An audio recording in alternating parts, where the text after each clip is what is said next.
जीएफटी हिंदी फरवरी 12।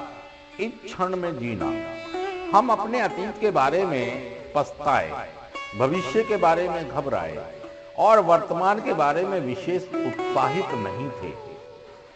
Basic text number 7। जब तक हम 12 कदमों के मुताबिक काम करने से मिलने वाले सुधार का अनुभव प्राप्त न कर लें, तब तक ये कहना संदेहपूर्ण होगा कि हम ऊपर लिखी गई पंक्तियों के से कुछ बेहतर कहने की स्थिति में हैं। हम में से कुछ से यहां एने में शर्म से सिर नीचा कर किए आते हैं, अपने अतीत के बारे में सोचते हुए और ये कामना करते हुए कि हम किसी तरह वापस जाएं और अपने अतीत को बदल दें।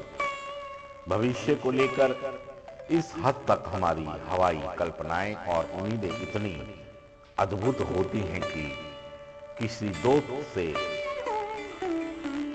पहली मुलाकात होते ही हम सोचने लगते हैं कि हम उससे तलाक लेने के लिए कौन सा वकील करेंगे।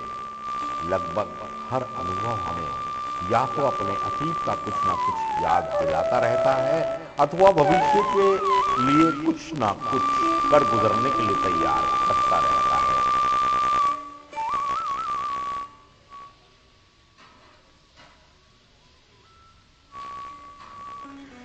शुरू में वर्तमान क्षण में टिके रहना काफी मुश्किल होता है। ऐसा लगता है कि दिमागी तौर पर हम रुक नहीं पाएंगे। केवल मात्र अपने खुद को आनंद लेने में हमें इस समय जो कुछ भी घटित हो रहा है उस पर हम अपने विचारों को केंद्रित नहीं कर पा रहे हैं। तब ऐसे में हम एक प्रेम पूर्ण ईश्वर से प्रार्थना करते हैं कि वह हमें हमारे अपने ही खोल से बाहर निकलने में हमारी मदद करे। अगर हम अतीत को लेकर पछताते हैं तो हम वर्तमान में कुछ अलग ढंग से रहने के लिए अपने को सुधारते भी हैं। अगर हम अपने भविष्य को लेकर भयभीत होते हैं तो हम आज वर्तमान में एक जिम्मेदाराना जिंदगी जीने की कोशिश भी करते हैं।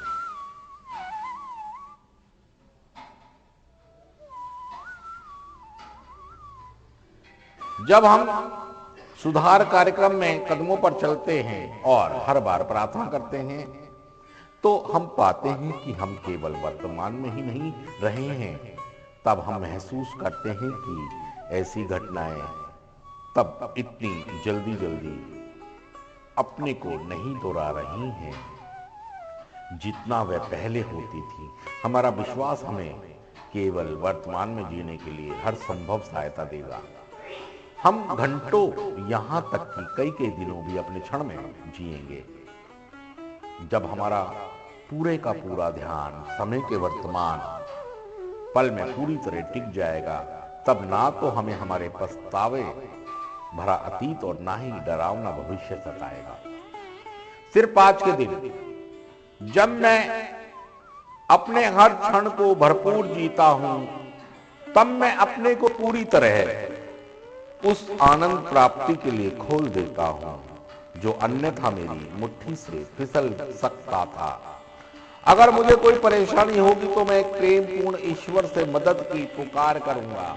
थैंक यू दोस्तों, शुक्रिया सुनने के लिए।